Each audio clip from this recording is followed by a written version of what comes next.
El perdón y la reconciliación son los lazos para construir amor. Juntos podemos avanzar hacia el camino de la paz. En este espacio encontrarás noticias, información para orientar a las víctimas, historias y personajes. Yo nunca te olvidaré. Escuchas Caminos de Reconciliación, donde los sobrevivientes del conflicto tienen la palabra. Yo nunca te olvidaré. El tambor está afinado y la garganta ya me duele. El tambor está afinado y la garganta ya me duele, ya me duele, ya me duele. Bien, aquí iniciamos Caminos de Reconciliación en este espacio de la Unidad para las Víctimas. Si ustedes quieren saber todo lo que sucede en los diferentes territorios frente a las actividades que viene realizando la Unidad en favor de los sobrevivientes del conflicto, los vamos a invitar para que se queden con nosotros. Es un gusto siempre poderlos saludar y entregarles información no solamente de lo que sucede en territorio, sino también temas de interés y orientación para las víctimas del conflicto. Y hoy en este espacio vamos a contarles lo que deben ustedes saber sobre la indemnización administrativa. Saludamos a Santiago Santa Coloma, yo soy María Isabel Campos, periodistas de la Unidad en Caminos de Reconciliación. Aquí estamos para ustedes de la Unidad para las Víctimas. Santiago, bienvenido. Gracias, María Isabel, y saludamos a nuestros oyentes que nos escuchan en los diferentes territorios del país. Estamos transmitiendo para ustedes a través de 120 emisoras comunitarias en Colombia. Hoy, como siempre, con temas de interés y que deben conocer las víctimas del conflicto armado. Haremos un recorrido por los territorios también, así también estaremos dialogando con Alicia Rueda, subdirectora de Reparación Individual. Bienvenidos. Desde la Dirección Territorial Meta y Llanos Orientales, desde la zona de Cordillera de Nariño, informó Darío Estrada. Cosas importantes que queremos contarles desde el Valle del Cauca, informó para... Ese es el resumen desde el eje cafetero. Este es un recorrido por Colombia, con información de la Unidad para las Víctimas en Caminos de Reconciliación. Comenzamos el recorrido por Colombia, nos trasladamos a la hermosa tierra del Chocó. Allí está nuestra compañera Nayet Gisela Salazar, quien compartió con víctimas del conflicto quienes recibieron su indemnización. En el municipio de San José del Palmar, Chocó, Unidad Territorial para las Víctimas, realizó entrega de encargos fiduciarios, indemnizaciones y feria de servicios a víctimas del conflicto armado en San José del Palmar, Chocó. Nos encontramos con uno de los niños del municipio de San José del Palmar, los cuales reciben entrega de encargos fiduciarios por parte de la Unidad Territorial para las Víctimas de Chocó. Mi nombre es Jair Santiago Hurtado Rivera, yo tengo 13 años. Bueno, Jair, ¿qué piensas hacer cuando tengas 18 años y puedas disponer de estos recursos que el Estado hoy te está entregando por ser víctima del conflicto? Pues yo pienso utilizar el dinero para entrar a la universidad y cumplir mis sueños. ¿Y esos sueños cuáles son? Ser arqueólogo y investigar especies que hace millones de años fueron extintas. Bueno, ¿y qué le dirías a otros niños que hoy como tú están recibiendo, los otros 76 niños, porque son 77 contigo, que se les está entregando hoy encargos fiduciarios? ¿Qué consejo les darías que hicieran con estos recursos? Yo les daría un consejo que lo sepan aprovechar para su futuro, que no lo utilicen para las drogas ni para el vicio. Una de las adolescentes que ha sido beneficiaria hoy en la feria de servicios que realizó la Unidad para las Víctimas Territorial Chocó, aquí en el municipio de San José del Palmar, Chocó. Ella nos va a comentar por qué le parece importante esta ayuda que el Estado colombiano a través de la Unidad para las Víctimas le entrega a través de encargos fiduciarios. ¿Qué vas a hacer en un año que ya puedas reclamar estos recursos que el Estado te está otorgando? ¿Qué piensas hacer? Bueno, mi nombre es Laura Verónica Gudelo Vergara, tengo 17 años y pues eso es una ayuda muy importante, ya que pues en mi caso me ayudaría en un año que lo puedo reclamar pues para mi matrícula de estudio y pues que ya que pienso estudiar enfermería. Parece importante porque pues ya que esto es un reconocimiento a todas las víctimas del conflicto que hemos sufrido todas las personas de este departamento y todas esas cosas. ¿Qué sugerencia o consejo le darías a los demás jóvenes que están aquí igual que tú recibiendo esto? ¿Qué les dirías? Pues yo les diría que eso lo utilicen para estudio, ya que la educación es uno de los puentes como para salir adelante. Mi nombre es Vidalia Huertas Pérez, soy de San José del Palmar, Chocó, soy víctima en en desplazamiento y también en hecho victimizante de asesinato de un hijo mío. Me parece muy importante lo que el gobierno está haciendo y le agradezco mucho a la doctora Rosario por su apoyo. Con los recursos que nos están dando, pues yo voy a comprar con mi núcleo familiar una finca para seguir adelante, y muy importante que el gobierno siga con este apoyo para todas las personas víctimas del conflicto armado. En total fueron 77 encargos fiduciarios a niños, niñas y adolescentes, 151 cartas, de las que fueron entregadas en el marco de la Feria de Servicios llevada a cabo en esta localidad chocuana. Para Caminos de Reconciliación, desde el municipio de San José del Palmar, informó Nayib Gisela Salazar Campaña, corresponsal Unidad Nacional para las Víctimas Territorial Chocó. En Caminos de Reconciliación, esto es lo que usted debe conocer sobre la Ley de Víctimas. Gracias a Nayib Salazar por la nota interesante que nos entrega desde el departamento del Chocó.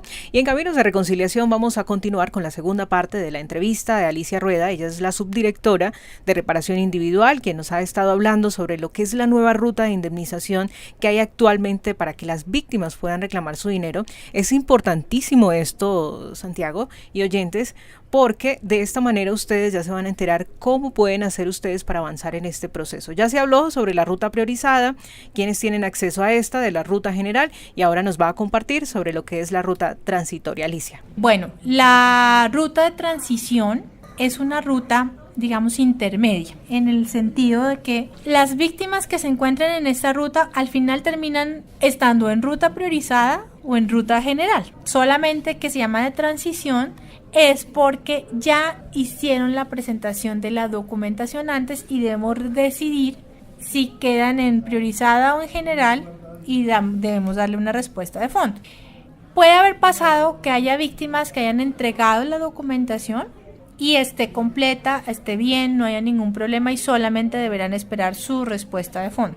O puede suceder que tengan que hacer la corrección de algunos documentos. Puede que hayan entregado tal vez un registro civil ilegible, o que les faltó entregar una afirmación juramentada, o bueno, algún otro papel relacionado con su proceso.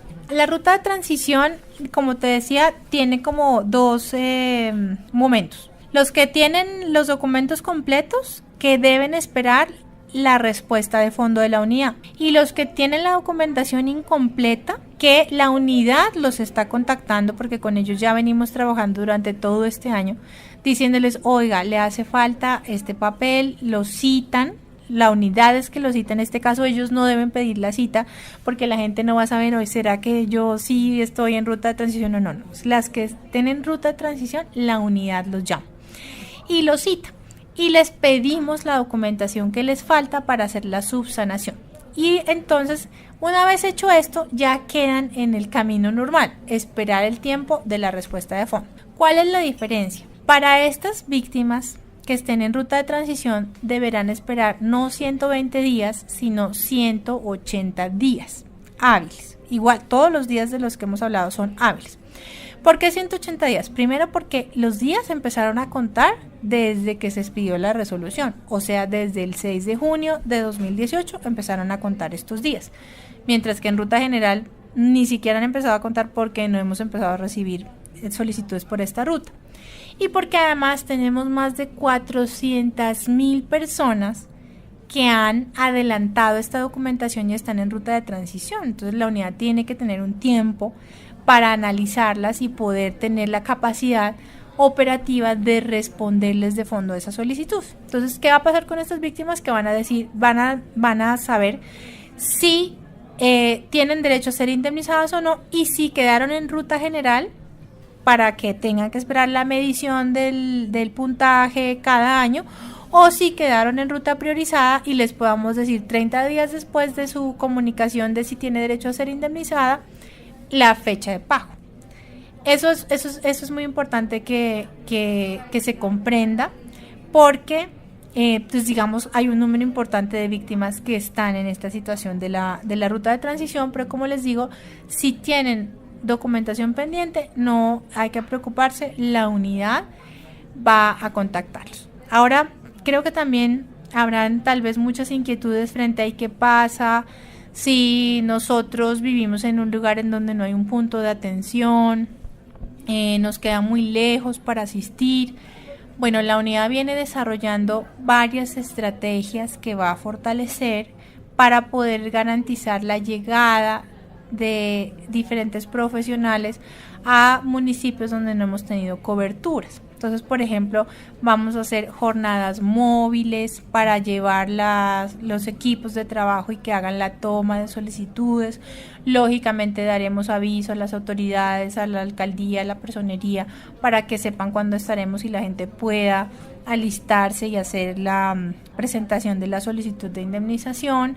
Pero también vamos a ampliar nuestra cobertura, vamos a tratar de que para el próximo año, en el año 2019, podamos tener enlaces en más municipios de los que hoy están, fortaleciendo no a las ciudades capitales, sino a municipios diferentes a capitales, tratando de buscar una cobertura en puntos cardinales, cerca al norte, cerca al sur, cerca al este, cerca al oeste, de manera que los tiempos de desplazamiento para poder acceder a esta procedimiento de solicitud de indemnización pues no sean muy largos. Eso sí es muy importante que se haga personalmente, porque como les decía, con este tema de tramitadores nosotros no podemos permitir la intervención de terceros.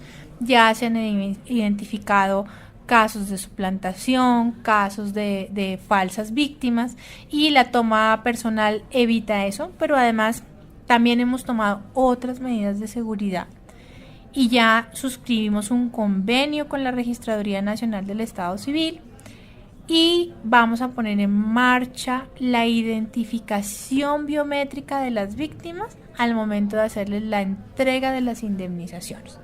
De modo que si vamos a hacer la entrega de una indemnización y su huella no coincide con los rasgos biométricos de lo que está en registraduría, pues no vamos a poder entregar esa carta y lógicamente se iniciarán las acciones penales en contra de esta persona que está haciéndose pasar por otra víctima.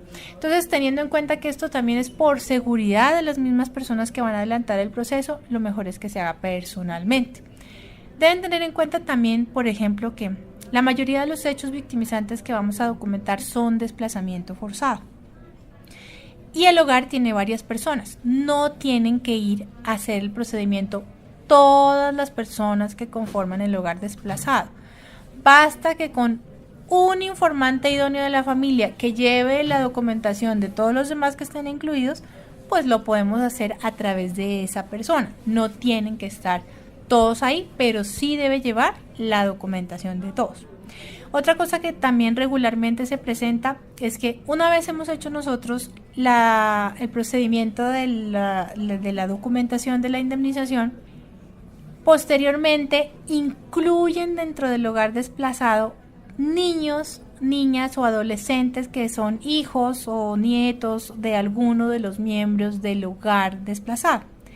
Si esos niños no estaban incluidos al momento en que se tomó la solicitud de indemnización y se firmó la afirmación juramentada, ya no tendrán derecho a acceder a la medida de indemnización. Solamente se distribuirá entre las personas que a la fecha de la presentación de la solicitud de indemnización estuvieran incluidas en el registro. Las inclusiones posteriores ya no van a ser tenidas en cuenta para hacer la liquidación de la indemnización, porque si no esto sería un proceso interminable. Miles de niños son incluidos mensualmente en sus hogares y pues entonces no podríamos terminar jamás de hacer la documentación de la indemnización. Por eso es importante que si usted quiere que dentro de la indemnización quede incluido su nieto o su hijo que acaba de nacer, pues primero haga la novedad en el registro, inclúyalo y después sí haga la presentación de la solicitud de indemnización. Las personas que se registraron después de la creación de la ley, después del 2011, ¿van a poder tener la participación dentro de estas indemnizaciones? Sí, eso no tiene ninguna restricción, finalmente porque la ley 1448, digamos, tuvo dos momentos para las declaraciones. Partió la primera fecha de la declaración, que fue 4 años que tenían para declarar después de la expedición de la ley. Es decir, la ley se expidió en junio de 2011 y había hasta junio de 2015 para que las víctimas cuyos hechos habían ocurrido entre el 1 de enero de 1985 y el 9 de junio de 2011 fueran a declarar. Ellos tuvieron 4 años. Pero para los hechos ocurridos a partir del 10 de junio, tienen 2 años a partir de la ocurrencia del hecho. Es decir, inclusive si hoy me pasa a mí un hecho victimizante, tengo 2 años para declararlo y, lógicamente, si es un hecho susceptible de ser indemnizado, pues tiene derecho a acceder a la indemnización. Pero es importante que sepan cuáles son los hechos que reciben indemnización, porque hay muchas víctimas incluidas en el registro por hechos que no tienen derecho a acceder a esta medida de reparación. Entonces, si usted está incluida por homicidio de algún familiar o la desaparición de algún familiar, ese hecho es indemnizable y la indemnización se divide entre el grupo familiar de la persona que murió o desapareció, y ese grupo familiar puede ser diferente dependiendo del estado civil que tenía la víctima al momento de la desaparición o del homicidio. También se indemniza el secuestro, pero el secuestro no se indemniza a la familia del secuestrado, sino a quien sufrió directamente el secuestro. Igualmente sucede con tortura, ¿sí? También con delitos sexuales, se indemniza fue a quien lo sufrió, y también... Pero en el caso del secuestrado, por ejemplo, que no volvió a la casa porque murió en cautiverio. Si murió en cautiverio, entonces seguramente la familia, como ya nos ha pasado, debió haber hecho la declaración por homicidio y se indemniza a la familia por el homicidio, pero no se indemniza un secuestro a la familia del secuestrado, sino directamente al secuestrado que fue liberado y puede acceder él mismo a ese derecho de la indemnización. Te decía que tortura también directamente, delitos sexuales directamente. En delitos sexuales también hay un derivado, digamos, de ese hecho, y es que también pueden acceder a la indemnización los niños, niñas que nacieron como consecuencia de esa violación sexual, pero que estén incluidos en el registro de esa manera. También tienen derecho a ser indemnizados ellos. También los que hayan sufrido lesiones que generaron incapacidad permanente o discapacidad, o las lesiones que generaron incapacidades temporales, ¿sí? O también las que hayan generado lesiones también de tipo psicológico o de tipo psiquiátrico. Sin embargo, no todas las lesiones psicológicas o psiquiátricas son susceptibles de ser indemnizadas. Hay unas tablas de enfermedades que sí acceden a la indemnización y otras que no. Todo es para eso, debe aportar, por ejemplo, en ese caso, las certificaciones médicas para ser evaluadas y poderle decir si esa lesión que sufrió, si es susceptible de recibir una indemnización o no. Los montos de la indemnización en el caso de lesiones varían según la gravedad de la lesión y pueden estar desde 4 salarios mínimos hasta 40 salarios mínimos. Y también se indemniza el desplazamiento forzado. Esos son los hechos indemnizables. Entonces, por ejemplo, si una víctima está incluida en el registro por amenaza, no tiene derecho a acceder a la indemnización. Si está incluida en el registro por acto terrorista, porque, digamos, al estallarse una granada se le rompieron los vidrios de la casa o su casa se averió, no tiene derecho a ser indemnizada. Ese hecho no es indemnizable. Ese hecho recibe en su momento una ayuda humanitaria para que pueda, digamos, recomponer, sanar el daño, su daño, pero no accede a la indemnización. Los desplazados, tocando ese tema un poquito, las cifras, cuando se crea la ley, se tenía planeado en esa época la indemnización de una cantidad determinada de personas y no estaban incluidos ahí los hechos de desplazamiento. Luego crece esa cantidad precisamente porque la Corte obliga a que dentro de esa ley sean incluidos las personas que fueron víctimas de desplazamiento forzado, y por eso pues obviamente la magnitud de víctimas del conflicto fue mucho mayor a la que se tenía, digamos, previsto indemnizar en esa época. Bueno, veo que estás muy bien informada, eso es correcto. Cuando se previó la indemnización en la ley de víctimas y el costeo que se hizo de recursos que se necesitaban para las indemnizaciones, no estaba previsto indemnizar a las víctimas de desplazamiento forzado, porque a las víctimas de desplazamiento forzado se tenía previsto el acceso a otras medidas distintas de la indemnización.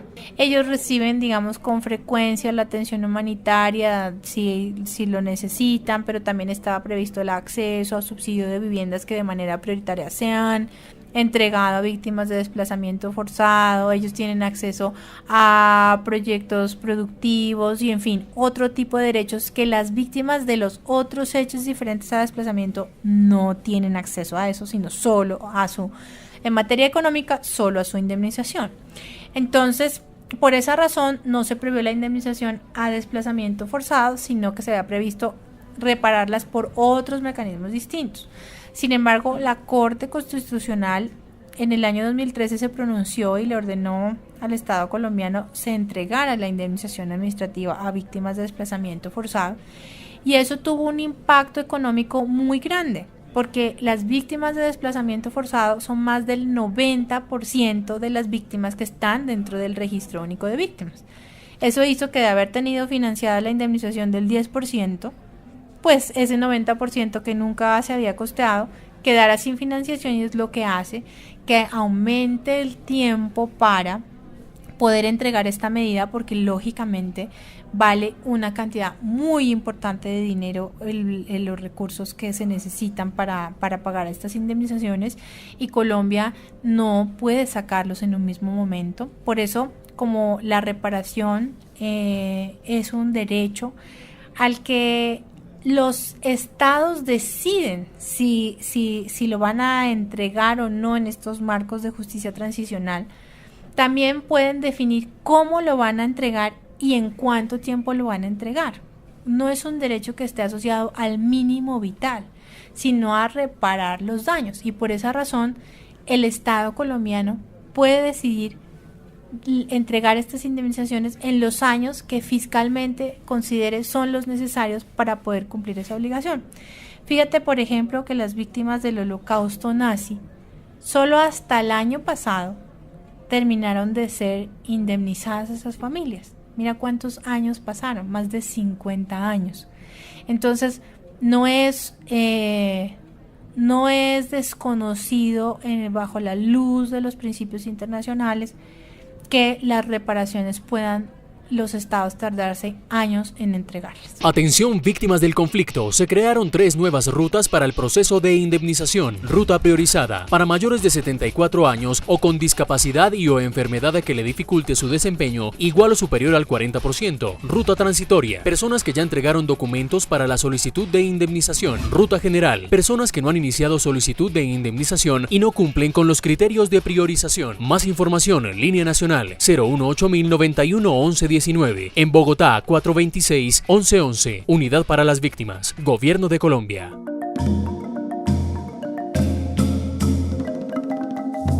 Pues muy interesante y también muy importante esta información que nos compartió Alicia Rueda y que se debe tener en cuenta frente a lo que es el nuevo proceso de indemnización para las víctimas del conflicto. Les recordamos que si usted tiene alguna duda, si usted es víctima del conflicto y tiene alguna duda frente al proceso de indemnización, no dude en acercarse al punto de atención a víctimas más cercano en su territorio. En cada uno de los territorios de Colombia tenemos centros regionales de atención y puntos de atención para despejar todas las dudas a las víctimas del conflicto frente a este proceso de indemnización que está cambiando. O puede comunicarse a la línea nacional 018-1091-1119, y si está en Bogotá se puede comunicar al 426-1111. Y después de esta importante información vamos a irnos a territorio nuevamente con nuestra compañera Luz Jenny Aguirre, quien nos comparte una información muy interesante de emprendimiento en San Jacinto, Bolívar. Luz Jenny, desde el Valle del Cauca. Compañeros, los saluda Luz Jenny Aguirre desde la Territorial Valle del Cauca para contarles que se realizó aquí en la ciudad de Cali una feria muy especial, una feria donde se mostraron los emprendimientos de comunidades víctimas del conflicto armado interno que han logrado salir adelante y que han logrado fortalecer a sus comunidades con algunos proyectos productivos muy interesantes. Vamos a hablar con algunas de las personas que presentaron allí sus iniciativas. Nos encontramos con Germán David Guerrero. ¿Tú de dónde vienes? Bueno, somos de la zona de Bolívar, San Jacinto Bolívar, para ser más exacto, de los Montes de María. En este momento te encuentras compartiendo tu emprendimiento en este encuentro de experiencias de víctimas del conflicto. ¿En qué consiste tu trabajo? Bueno, somos también desplazados por la violencia, somos de un corregimiento de San Jacinto Bolívar. Actualmente la microempresa está a cargo de un grupo de 26 personas laborando. Hago parte de lo que es el tipo administrativo de venta, también de elaboración y de productos terminados en lo que es tejido a crochet. Hoy en día, ¿cuántas víctimas del conflicto trabajan en esta iniciativa? Bueno, actualmente estamos como base producto, somos 26 personas, de la cual 24 son mujeres, habemos 2 hombres, uno en la parte de elaboración y otro en la parte de diseño. ¿Qué tipo de productos son los que están sacando de diseños? Estamos con lo que es mochilas sanjacinteras, tejido a crochet, pero también tenemos una línea de hamacas y tenemos elaboraciones de vestidos en tela de Holanda. ¿Cómo les ha servido, en qué les ha apoyado el impulso que les ha dado el gobierno nacional? Bueno, como todos sabemos, el conflicto armado al momento de que nos desplazamos, el factor económico influyó mucho. ¿Qué sucede? Que a partir de que llegan este tipo de proyectos, nosotros empezamos a buscar y a reconocernos ya como personas de nuevo y que hacemos parte de una ciudad influyente y de una economía que va evolucionando. Entonces, ¿qué sucede? Que a partir de este proyecto empezamos a cambiar el factor económico, educativo, también laboral y a nivel social también nos cambió la vida.